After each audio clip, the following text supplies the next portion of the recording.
मैंने कैसे शुरुआत की या स्कूल में थोड़ा सा दिमाग में था। तो हाँ, स्कूल में थोड़ा सा कहीं सोचा था, कहीं शायद पढ़ लिया होगा, कहीं सुन लिया होगा कि नहीं आईएएस ऑफिसर नाम की कोई चीज़ होती है। लेकिन तब ये भी नहीं पता था कि यार यूपीएससी नाम की कोई एग्ज़ाम है, सिविल सर्विस एग्ज़ाम है, उससे और भी पोस्ट में आप सिलेक्ट हो सकते हैं, ऐसा कुछ नॉलेज नहीं था। जब मैं अपने कॉलेज लेवल में आई, जब कॉलेज में एडमिशन लिया, मैंने भोपाल से ही प्राइवेट इंजीनियरिंग कॉलेज से केमिकल इंजीनियरिंग किया है। और उस दौरान मुझे जब मैंने सोचना शुरुआत की कि क्या बनना है, कंटेम्पलेट किया कि एग्जैक्टली क्या करियर चाहती हूँ, तो लगा कि यार कहीं जो पुरानी ड्रीम थी, एक जो सपना था, वो अभी उसको सामने लाना चाहिए। फिर इस बारे में और पढ़ा और तब खान स्टडी ग्रुप भोपाल में सेंटर वहाँ पे जैसे शुरू हो गया था, तो मेरा जो फाउंडेशन कोर्स है मैंने वहाँ से किया। और इस एग्ज़ाम के बारे में जो चीज़ें मुझे 1-2 साल में समझ में आई हैं, वो कुछ चीज़ें मैं आपसे शेयर करना चाहती हूँ। सबसे पहली चीज़ जो पहले जय और रचना हम दोनों बोल चुके हैं कि कंसिस्टेंसी। आप अगर दिन में, कई बार हमसे सवाल पूछते हैं कि आप कितने घंटे पढ़ाई करते हैं, तो देखिए घंटे मैटर नहीं करते। कोई 17-18 घंटे हमें नहीं पढ़ना है, इतना हम पढ़ भी नहीं सकते। एक दिन पढ़ सकते हैं, दूसरे दिन नहीं पढ़ पाएंगे।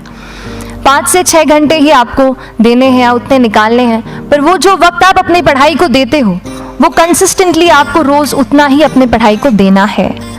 Consistency is the key, that is the first and the most important thing जो आपको ध्यान में रखनी है। दूसरी चीज़ इस एग्ज़ाम में मुझे लगता है इक्वली इम्पॉर्टेंट है, क्योंकि ये जर्नी लंबी होती है। जैसे एग्ज़ाम ही 1 साल तक चलती है, आप प्रीलिम्स देते हैं, फिर आप मेंस देते हैं, आप इंटरव्यू में जाते हैं पर्सनालिटी टेस्ट के लिए, तो एग्ज़ाम 1 साल तक खुद चलती है। उसके पहले मान लीजिए आप 1-1.5-2 साल पहले से प्रिपेयर कर रहे हो, तो ये जर्नी काफ़ी लंबी रहती है। उस जर्नी में मेंटली अपने आप को मोटिवेट रखना, अपने आप को बूस्ट करते रहना, वो भी इक्वली इम्पॉर्टेंट है। और इसीलिए अपने आप पर भरोसा बेहद ज़रूरी है। You need to have a faith in yourself कि अगर आपने इसमें कदम रखा है, अगर आपने सोचा है कि आप सिविल सर्विस एग्ज़ाम देना चाहते हैं और देंगे, तो आपको ये ठान के उसमें जाना है कि हाँ मैं ये कर सकता या कर सकती हूँ। ये एक अपना मोटिवेशन, अपने साथ एक फेथ, बिलीफ अपने ऊपर आपको हमेशा रखना है। कमिंग टू प्रेपरेशन की कैसे तैयारी करनी है, बहुत सारी बातें आप सुन चुके हैं कि आंसर राइटिंग में कैसे करना होता है, आंसर राइटिंग का स्ट्रक्चर कैसा होना चाहिए। तो मैं शुरू में सबसे पहले ये कहूँगी कि मेरे प्रिपरेशन का बेस 2 चीज़ें रहीं। पहला था करंट अफेयर्स। करंट अफेयर्स इसलिए मैंने उसी से शुरुआत की क्योंकि करंट अफेयर्स सबसे इंटरेस्टिंग पार्ट होता है। कई बार आपको हिस्ट्री कभी बोरिंग लगेगी, कई बार आपको लगेगा ज्योग्राफी इतना, कभी हर किसी के अपने अपने फेवरेट्स होते हैं। तो मुझे वो 2 सब्जेक्ट्स लगते थे कि यार इतना मन नहीं करता है, लेकिन न्यूज़पेपर्स और करंट अफेयर्स में जो भी नया चल रहा है वो मुझे हमेशा इंटरेस्टिंग लगता था। इंटरनेशनल रिलेशंस में क्या हो रहा है, क्या सोशल रियलिटीज़ हैं, कहाँ क्या हुआ, उसका क्या इम्पैक्ट पड़ेगा एडमिनिस्ट्रेशन पे और हमारे कंट्री पे, तो उसको आप अपना एक बेस बना सकते हो। आप करंट अफेयर्स बेस प्रिपरेशन कर सकते हैं, इसलिए भी क्योंकि अगर आप मेंस एग्ज़ाम देखेंगे तो काफ़ी डायनामिज्म आ गया है, केवल प्रीलिम्स में नहीं बल्कि जनरल स्टडीज़ पेपर 2, पेपर 3 में भी आप देखेंगे कई सारे ऐसे सवाल हैं जो करंट इवेंट्स से इंस्पायर्ड होते हैं, उन पे बेस्ड रहते हैं। तो जब आप न्यूज़पेपर बेस्ड, करंट बेस्ड पढ़ाई करते हैं तो वो आपका प्रिपरेशन वहाँ से भी कवर हो सकता है। दूसरी जो चीज़ मैंने जिस पे बहुत फोकस किया वो थी आंसर राइटिंग। तो आंसर राइटिंग का जैसे खान सर बता रहे थे कि आंसर राइटिंग की प्रैक्टिस बहुत की, तो उसके पीछे मेरा ये था कि जब मैं हमेशा प्रीलिम्स का कोई भी पेपर टेस्ट देती थी, हम मॉक टेस्ट देते हैं, तो मॉक टेस्ट देती थी तो हमेशा मेरे मार्क्स करीब 90 to 110, 120, इससे ऊपर मेरे कभी मार्क्स नहीं जाते थे। तो मुझे हमेशा ये डर था कि यार प्रीलिम्स में कहीं मेरा कुछ, क्योंकि कट ऑफ भी इसी कुछ रेंज में जाता है, तो हमेशा लगता था कि यार कुछ गड़बड़ यहाँ ना हो जाए। लेकिन जब मैंने आंसर राइटिंग की और मेंस एग्ज़ाम के बारे में जाना, तब मुझे लगा कि आंसर राइटिंग एक ऐसी चीज़ है, मेंस एक ऐसा फेज़ है सिविल सर्विस एग्ज़ाम का जहाँ पे आप अच्छे से तैयारी कर सकते हैं। And if you have written the answers, if you know कि you have covered the points well, if you have included उसमें कुछ आपने facts, international reports, government schemes, आपने कुछ ऐसे उसमें सॉल्व भी डाला है, तो जो रिजल्ट आएगा वो सेटिस्फैक्ट्री ही आएगा, अच्छा ही आएगा। तो मेंस एक ऐसा पार्ट है जिस पे आप काफ़ी बैंक ऑन कर सकते हो। मैं जब पर्सनालिटी टेस्ट भी मैंने दिया, तो इस बार भी आप नंबर्स देखेंगे तो आसपास की रैंक के हिसाब से मेरे नंबर्स उसमें कम हैं, लेकिन it is just the general studies and the answer writing part, जो मेंस के जो वो है मार्क्स हैं या मेंस का जो एक फैक्टर रहा, वो मेरे लिए सबसे ज़्यादा इंपॉर्टेंट डिसाइडिंग फैक्टर रहा है। तो अपना एक्सपीरियंस यही बताऊंगी कि आंसर राइटिंग पे आप विशेष फोकस कीजिए।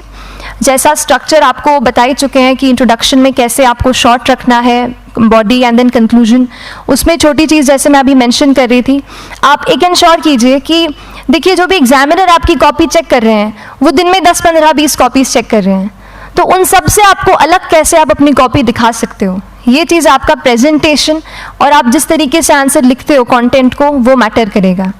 आप इंश्योर कर सकते हैं कि आपके आंसर में कुछ फैक्ट्स, गवर्नमेंट की स्कीम्स, कुछ कमिटीज़ बैठती हैं, जैसे एक प्रिवेसी पे जस्टिस BN श्रीकृष्णा कमेटी की रिपोर्ट आई है, तो आप मान लीजिए आपको कोई प्रिवेसी पे सवाल आ गया तो आपने उन कमेटी का नाम कोट कर दिया। ऐसे बहुत सारी कमिटीज़ होती हैं।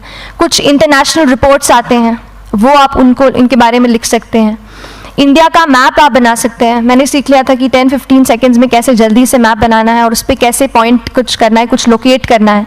तो ये कुछ ऐसी चीज़ें हैं जो आपके आंसर्स को एनरिच करेंगी और प्रेजेंटेबल बनाएंगी। तो इस तरीके से आंसर्स पे जैसे हम क्लास करते हैं, लेकिन उसके साथ साथ आपको ये कोशिश करनी है कि 1 से 2 आंसर पर डे आपको ज़रूर लिखने ही लिखने हैं, apart from the test series that you are doing. Answer writing से 2-3 चीज़ें होती हैं, ना केवल हमारी एक लिखने का हमें समझ आता है हम क्या लिखते हैं कैसा है, पर हमारा कॉम्प्रिहेंशन भी इम्प्रूव होता है। हमें कितना समझ में आया वो भी हमें खुद समझ आता है जब हम आंसर्स लिखते हैं। और इसीलिए आंसर राइटिंग पे आप फोकस कीजिए, 1 से 2 आंसर ज़रूर लिखिए। और आंसर राइटिंग के बाद the third pillar of my preparation जो काफ़ी इंपॉर्टेंट जिसने रोल प्ले किया, that was tests and test series and mocks. देखिए हम पढ़ रहे हैं यहाँ पर, I will also come to the point कि हम कैसे दिल्ली, भोपाल और इंदौर में प्रिपेयर करके बिना दिल्ली जाए हम कैसे कर सकते हैं, I will come to that point. पर उसके पहले टेस्ट की थोड़ी बात कर लेती हूँ कि टेस्ट देना क्यों ज़रूरी है। हम ये जो एग्ज़ाम दे रहे हैं सिविल सर्विस की, ये एक ऑल इंडिया लेवल एग्ज़ाम है and this cut throat competition. तो उसके लिए आप केवल पढ़ते रहें, सारी बुक्स, मटेरियल्स, स्टैंडर्ड ये करंट का सब पढ़ लें, लेकिन अगर आप ये नहीं जज कर पाए कि आपका क्या लेवल है at an all India level, तो चीज़ें समझ में आप नहीं, मतलब आप आगे नहीं बढ़ पाएंगे या सही डायरेक्शन नहीं पकड़ पाएंगे।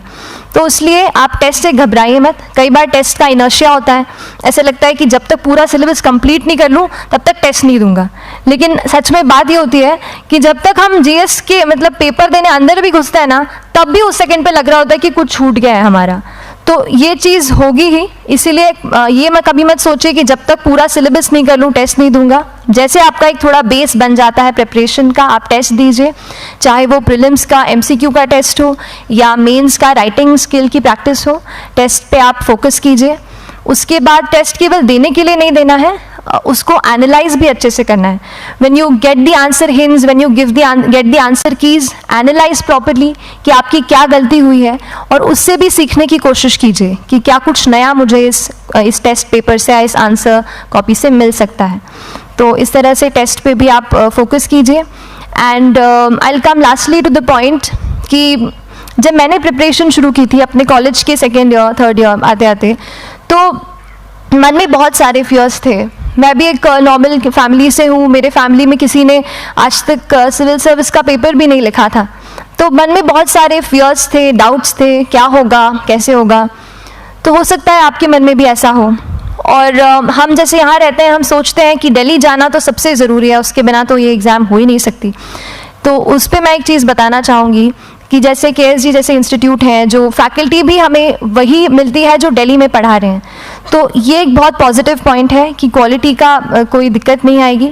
बस एक चीज़ है, आप ज्वाइन करते हैं class, that will only provide you a direction, वो आपका रास्ता दिखा सकते हैं आपको कि इस रास्ते पर आपको चलना है, लेकिन चलना उस रास्ते पे आपको खुद है। You have to work on your own. कभी ये मत सोचिए कि मैं वहाँ नहीं जा पा रहा हूँ तो नहीं हो सकता, यहाँ है, तो हम एक्सक्यूज़ेस बनाते हैं। कई बार चैलेंजेस आते हैं। तो मैंने कॉलेज के साथ प्रिपरेशन की, तो उसमें भी काफ़ी दिक्कत आती थी। कभी कभार कॉलेज की एग्ज़ाम होती थी तो इसमें मैं अपना उतना वक्त नहीं दे पाती थी। तो उस मोमेंट पे फिर प्लानिंग ने मुझे बहुत हेल्प किया कि हम किस तरीके से अपने कॉलेज के एग्ज़ाम के लिए प्लान कर लें। जैसे मैंने इंजीनियरिंग की है और मुझे पता है कि हम इंजीनियर्स 1 महीने से ज़्यादा पहले से पढ़ते नहीं हैं। पढ़ते हैं क्या? तो वो चीज़ आप ध्यान रख सकते हो, उसको अपना स्ट्रॉन्ग पॉइंट बना सकते हो। 1 से 1.5 महीना जब exam is approaching, I use to plan my entire syllabus का प्रिंट आउट निकाल के I use to make my notes, उस तरीके से उसको मैं उसको संभाल लेती थी। तो whenever you are managing those things together, focus on planning, किस तरीके से आप एक माइक्रो प्लान बनाएं, अपना डेली एक प्लान बनाएं, वीकली टारगेट सेट करें और एक ब्रॉड विजन दिमाग में रखें कि ब्रॉडली आप मंथ्स में क्या कवर करने वाले हैं। अगर आप प्लानिंग अच्छे से करते हैं तो ज़्यादातर पोर्शन आपका वहीं से कवर हो जाता है, और जब आप टारगेट्स बनाते हैं, उनको टिक करते हैं, तो एक सेंस ऑफ कंप्लीशन भी आपको मिलता है कि yes I am on the right path और मैं सही जा रहा हूँ या जा रही हूँ। तो इस तरीके से प्लानिंग पे भी इक्वली फोकस कीजिए। एंड बस यही सिंगल बिगेस्ट मैसेज मेरी तरफ से यही रहेगा कि आपने अगर ठान लिया है, अगर आप सोचते हैं कि आप एग्ज़ाम क्रैक कर सकते हैं, तो आपको रोकने वाला और कोई नहीं, आप खुद ही हो सकते हैं। तो खुद आप अपनी रुकावट कभी मत बनिए, एक्सक्यूजेस मत बनाइए। ऑब्स्टिकल ज़रूर आएंगे, उन्हें आपको चैलेंज करना है। Challenges are meant to be challenged. तो सही तरीके से अपने ऑब्स्टिकल्स को हैंडल कीजिए, और इस एग्ज़ाम में अगर आप सही स्ट्रैटेजी रखते हैं तो आप अपने एक अटैम्प्ट में ही इसको क्रैक कर सकते हैं। एंड एनीवेज आप जो भी अटैम्प्ट नेक्स्ट रखते हैं, दिल में यही रखिएगा कि जो ये मेरा नेक्स्ट अटैम्प्ट होने वाला है, ये मेरा बेस्ट अटैम्प्ट होने वाला है। कभी भी इस एग्ज़ाम को हाफ हार्टेडली मत दीजिए कि चलो देख के देखता हूँ कैसा है पैटर्न का एग्ज़ाम का। अगर एग्ज़ाम का पैटर्न देखना है ना, तो घर पे 3 घंटा टाइम लगा के एग्ज़ाम दे दो, बस केवल पैटर्न देखने के लिए एग्ज़ाम अटैम्प्ट मत कीजिए। जब आप एग्जामिनेशन हॉल में जा रहे हैं या कोई अटैम्प्ट आपने सेट किया है, तो अपना सब कुछ उस एग्ज़ाम को दीजिए, अपना टाइम, एनर्जी, फोकस, जितना भी करेक्ट आप उसमें पॉजिटिविटी डाल सकते हैं उसको दीजिए, एंड पूरी तैयारी के साथ ही इस पेपर को दीजिए, and I am sure that you will succeed. So till then, all the very best to you and good luck. Thank you so much.